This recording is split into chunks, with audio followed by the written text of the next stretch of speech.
So if you saw on my Instagram profile, I will leave that in the description below, you may have seen that I saw TFiOS 2 days ago.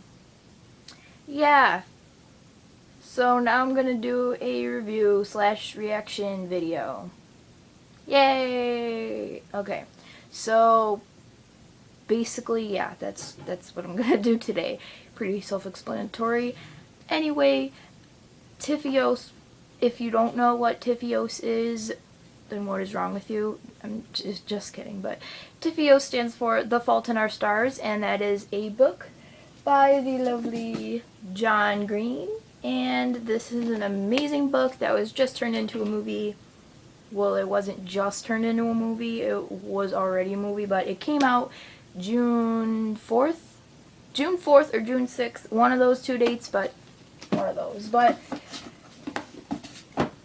anyway, so yeah, I'm gonna just relay my opinions and reactions of the film now. First, I'd like to talk about the actual quality of the film. I really enjoyed the film. It was so good. It was actually a lot better than I expected it to be. It was so good, and it definitely did the book justice. It was really, really good. I mean, that's all you really need to know. Just please go see it because it was so good. Next, I'd like to talk about the casting. Now, the casting can be a real problem if, like, the mental image you have of characters in books doesn't match the actor who plays them. That can be a little frustrating sometimes. But for me, I think the characters were pretty well casted. I mean, they don't really give you a description really of the characters that much, but I think that the characters were perfect for their roles, like Shailene Woodley as Hazel and Ansel Elgort as Augustus and Hazel's parents, and just pretty much everybody was pretty closely casted, and also the acting was really good, especially from Shailene Woodley and Ansel Elgort. Again, from Shailene Woodley, like Divergent, she was really good in too. I'm actually starting to like Shailene Woodley a lot now, and just yes, it was really perfect.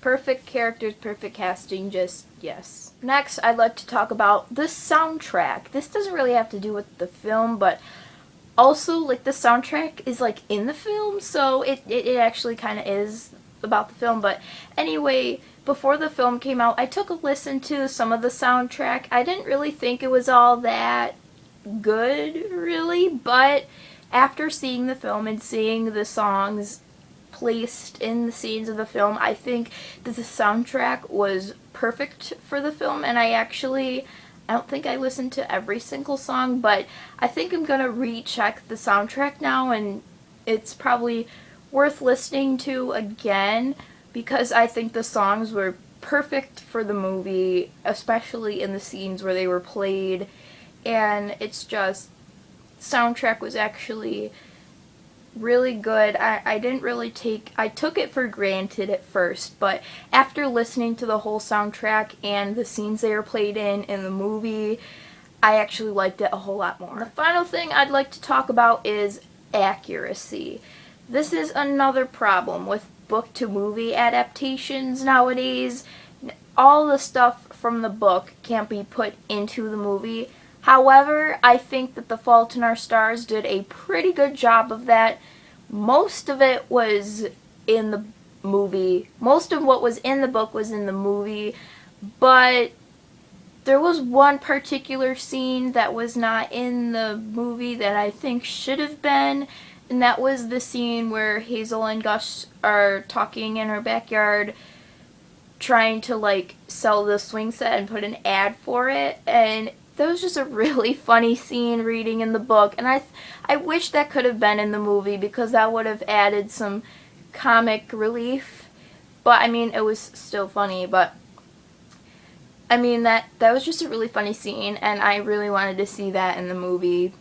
and it wasn't. So yeah, overall, I would probably rate The Fault in Our Stars movie adaptation a 4.5 out of 5 stars, just because of the missing scenes, and like, I mean, everything can't be perfect, but it was pretty good. It was actually really good, and you should definitely see it, even if you haven't read the book. Well, if you haven't read the book, read the book and then see it, but I mean, if you don't like reading, then just see it anyway, because it's really good and it will not disappoint you. And I think that's all I have to tell you guys. That's basically all my reactions and review, ramblings, whatever's about the Fault in Our Stars movie. And yeah, and also another thing. So I saw Divergent in April, I think, and I never ended up doing a reaction review video for that. So even though it's pretty late now to do that, I may do one maybe tomorrow, just to clarify my opinions and stuff on the Divergent movie, because I never really did a review video on that. So I might do that. I'll maybe do that later, get to that or whatever. So I may or may not do that. Just look out for that, maybe. Well, I guess that's pretty much all I have to say today, and I'll see you guys next time. Bye.